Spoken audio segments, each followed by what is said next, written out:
Yo, what's going on, guys? Koi here. Today we are playing Dragon Ball GEKISHIN SQUADRA, and we're gonna be checking out Kale. Sorry for the I know someone was like, edit the uhs out of your last video. I'm trying to do these as quickly as I can. I gotta go through these. All right. Let's see. Today we're talking about Kale though. So let's go ahead and talk about all of her stuff, then all the builds that you can make for her, and pretty much how is she supposed to be played. Now she's got a very, very interesting play style, I gotta say. She's one of the highest damage dealers in the game, and it's really weird that she is like that and no one knows, because they tend to just mess up her ability, or they don't pay attention to the way that some of her skills work. So let's talk about it. First things first, she doesn't have a transformation like Super Saiyan. She has a Berserk transformation, which is linked to her evolution break. So it's not really a transformation, so to speak, more of like a mode and an ultimate. I think that they could have taken this and did a little bit more with it, but the way that it's set up is more of like a pop. And we'll talk more about the pop towards the end of this part when we go through all the skills. So, her passive is very, very important. By the way, nobody actually understands this. Maybe because you don't really notice it and there's not really a big indicator to show that this exists, but she has Courage for Comrades. Now, what this does is it actually boosts her damage from her ability and her super attack. Not her super attack, her skills and her rush attack. Now, the rush attack itself, you'll notice she'll be shooting very weakly with one rush attack. And then after that, when she's with an ally within her zone, she'll pop out and start doing very, very fast attacks. This also works incredibly well whenever you're working with your skills. So she really, really wants to be working with somebody, or else she ends up losing the ability to fight, which is quite weird. So she's not really a solo act, even though she can be towards the end game, and we'll talk about how you can make that happen. Her rush attack in general, it deals more damage whenever an ally is nearby. It is a energy blast, so expect something like Piccolo without the buffs, and becomes a physical strike whenever she transforms into Super Saiyan Berserk.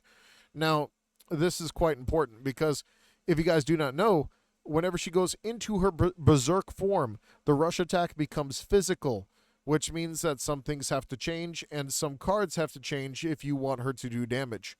We'll talk about that in a second. So, over here, Blaster Shot. Blaster Shot's quite interesting. I think it's quite the interesting poke ability. It does a lot of damage, and it couples well with skill 3. There's not really much I can say about this skill besides it being a very high damaging skill.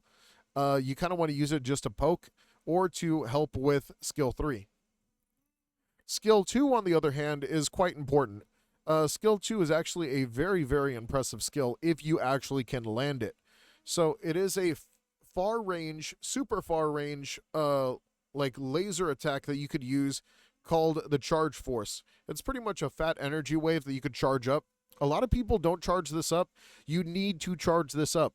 The scaling for her skill when it's fully charged is actually insane. And it also has ridiculous range. And the longer it is charged, it will do the more damage and be much bigger, which is really, really nice. You could also move while using it and redirect it while you're attacking with it. So you can be moving around and doing a lot with this skill. Energy Sphere. This is a skill I see people not using correctly a lot. And that really just has to do with the fact that this thing itself gets bigger. And when it's hit, it explodes. Now, the thing about it, right? Does it matter when you hit it? It just depends on if you're using Blaster Shot or if you're using Charge Force. Now, this is the kicker. If you're using Charge Force, it will divert into two different directions in a T shape, so to speak. But if you use Blaster Shot, it will just be one massive dome explosion. Very, very important to indicate. So if you're kind of just throwing this out there, don't expect it to just do a lot of damage if you don't even have any of your other skills on cooldown. Now, where would I personally put both of these skills in, I would say priority? I say charge force is your number one priority no matter what. It's a fantastic skill. It's amazing at poke, does a lot of damage. Blaster shot would be your number two. Now you're probably like, Koi, what about energy sphere? Yes, energy sphere is very, very good. Don't get me wrong, it is very, very good. But it is the last thing you need to worry about, because what you need to worry about is keeping them off of you first. And doing charge shot, playing the distance, and working with your allies is the only way you're going to survive the early game. And with blaster shot, that just helps very much so. And then energy sphere is whenever you want to do stuff like, let's say, blow up a large amount of enemies at once, maybe steal an objective. And trust me, it's very good at that. But we're going to start talking about the evolution break. So pretty much her Berserk form or legendary Super Saiyan. They don't say it in Super because they never wanted to put a tag on it. All right. It's called Berserk form, but it's not a Berserk form. It's literally legendary Super Saiyan. They just never put a tag on it. Now, the thing about it, right? You cannot stop her from attacking. That's what's so cool about it. There's only one character that can. And that is Deborah. Now, I know a lot of people never notice this, but Deborah could shut down a lot of people. And it's very cool that he can shut down even Berserk Legendary Super Saiyan, which is really, really cool. So you cannot use skills anymore, but you could use rush attacks. But this actually is a major difference depending on who you're fighting. Let's say you're using this character, you want to hit the person you know does not have defense first. So that would be someone like Goku. You would try to fight Android 17. You don't want to fight somebody like Gohan off rip. Like, you got to pay attention to who your priorities are. Also, minions can really get in the way of this. And you'll be like, oh man, this is like what I really want to do. Like, I want to take out this whole party of people. But minions get in the way. So the other thing is, right, is that you can also vanish step into the enemy, and vanish stepping into the enemy will actually stagger the enemy. Is this a very necessary thing to do? I think that it is if they're already close. I would say this is great for changing enemies, so to speak. The other thing I would pay attention to is where to pop it and when do you pop it.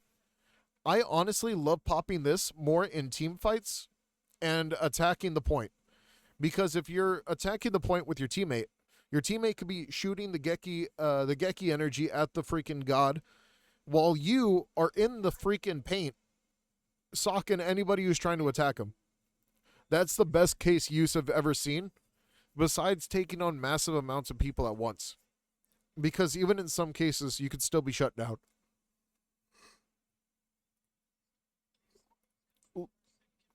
Let's talk about the build now. Now, there's two recommendation builds I would use. And that's going to be either Super Snowball or Build Up. Honestly, both of these are fantastic.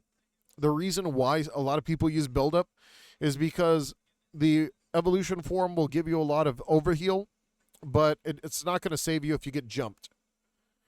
And that's the other problem. The other part is, like, if we go into card 2, you could also run like, Steel Skin, which will help you survive a lot in a lot of those fights where you have to fight multiple people at once. It just depends on how tanky you really want to be. Keep in mind, Kale already does a lot of damage, so if you just want to be a tank, you could switch off into a tank and really just protect people or shut people down more than anything. But I think the more appropriate build, and this is kind of a weird one, is running Super Snowball into Prepare to Die, and instead of going for Wicked Warrior, where you could do a lot of damage, it's almost always perfect with Kale, switching it for Defensive Step. Now, the reason why I prefer Defense Step is because you could be shut down by a lot of ultimates as Kale, and going for like Defense Step is probably your best bet, because I know I've struggled with many, many fights where I lose my Super Snowball in the end game because I get jumped, and now I got to take 1,000 super attacks to the face. And Kale doesn't really have that type of defense to deal with that unless you use something like Defensive Step, which is going to help negate a lot of that super attack damage. Prepare to Die is really going to be your bread and butter, because Normally, whenever you actually attack the enemy, those next attacks really help. But if you really, really want to be that guy, I would also recommend Steel Skin. It just depends on how defensive do you really want to be. You could be offensive, you could be defensive.